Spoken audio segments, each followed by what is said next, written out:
Ration card নিয়ে খুশির খবর নিয়ে আসলো কেন্দ্র সরকার। আপনাদের পরিবারে যে সব SPHH, PHH এসব রেশন কার্ডগুলো আছে, আপনারা বাচ্চাদের 4 নম্বর ফর্ম ফিল আপ করে এসব রেশন কার্ডগুলো আপনারা অ্যাপ্লাই করেছিলেন। জুন জুলাই মাসে যেসব অ্যাপ্লাইগুলো হয়েছিল ওই সব রেশন কার্ডগুলো আপনার এই জানুয়ারিতে শুরু হয়ে গেছে 2025 সালে কার্ড জেনারেট হওয়া। আপনারা যখন অ্যাপ্লাই করেছিলেন, ফর্মটাকে সাবমিট করেছিলেন, তখন আপনাদের ফর্মটি অ্যাপ্রুভ হয়ে যাচ্ছিলো 10 দিন, 15 দিন, 20 দিনের মধ্যে। কিন্তু অ্যাপ্রুভ হয়ে যাওয়ার পরে আপনার কার্ড জেনারেট হতো না। কিন্তু কার্ড জেনারেট NPCর মধ্যে NFS-এর মাধ্যমে আপনার কোটা অ্যাভেলেবেল ছিল না।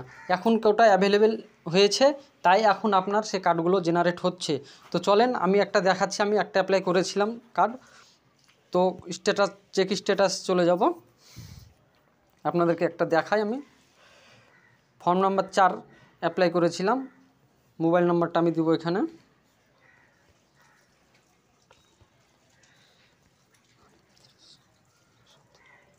মোবাইল নাম্বারটা দিলাম, ক্যাপচাটা দিব এখানে।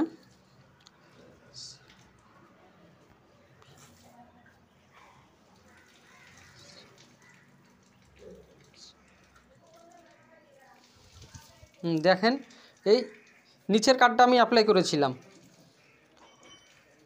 এই নিচের কার্ডটা যেখানে অ্যাপ্লাই করেছিলাম আমি কত তারিখে, আমি ফর্মটি সাবমিট করেছিলাম এই 10/6/2024-এ। ফর্মটি আমার অ্যাপ্রুভ হয়েছে 28/6/2024-এ। তার মানে এখন 6 মাস হয়ে গেল আমার ফর্মটি সাবমিট করা। তো এখন আমি স্ট্যাটাস চেক করছি। দেখুন, এই ভিউ ডিটেলসে আমি ক্লিক করব। এই ভিউ ডিটেলসে ক্লিক করব। তো দেখেন আমার কার্ড নাম্বার এখানে জেনারেট হয়ে গেছে SPHH-এ। তো এই কার্ডটাকে যদি আমি ডাউনলোড করতে যাই, তো ডাউনলোড অপশানে ক্লিক করব। এই ডাউনলোড অপশানে ক্লিক করব। ডাউনলোডে ক্লিক করলাম।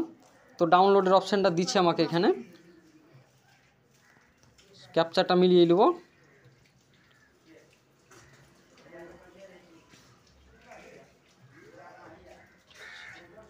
ক্যাপচাটা মিলিয়ে এই সার্চ অপশানে ক্লিক করব। চলেন আমি সার্চে ক্লিক করে দিলাম। এই দেখেন, এখন আমি এই কার্ডটাকে ডাউনলোড করতে পারবো না। এখানে দেখিয়ে দিচ্ছে ইয়োর রেশন কার্ড নাম্বার। এই কার্ড নাম্বারটা আমার এখানে শো করছে নট অ্যাক্টিভ। এই আমার রেশন কার্ডটি অ্যাক্টিভ নাই। Ration card can be generated only after done EKYC, please do EKYC to active. আপনি এই কার্ডটাকে যখন KYC করবেন তখনই আপনার এই কার্ডটা জেনারেট হবে।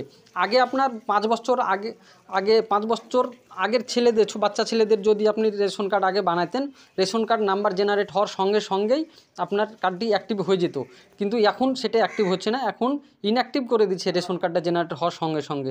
সেই জন্য আপনাকে KYC করতে হবে।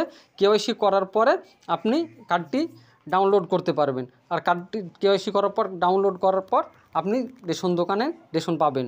তো এই পর্যন্ত আজকের আমার ভিডিও ছিল। আপনাদের যদি ভালো লাগে তো ভিডিওটাতে একটু লাইক দিয়ে চ্যানেলটাকে সাবস্ক্রাইব করে রাখবেন। এরকম নিত্য নতুন আপডেট আপনারা পাবেন। সবাই ভালো থাকেন, ধন্যবাদ।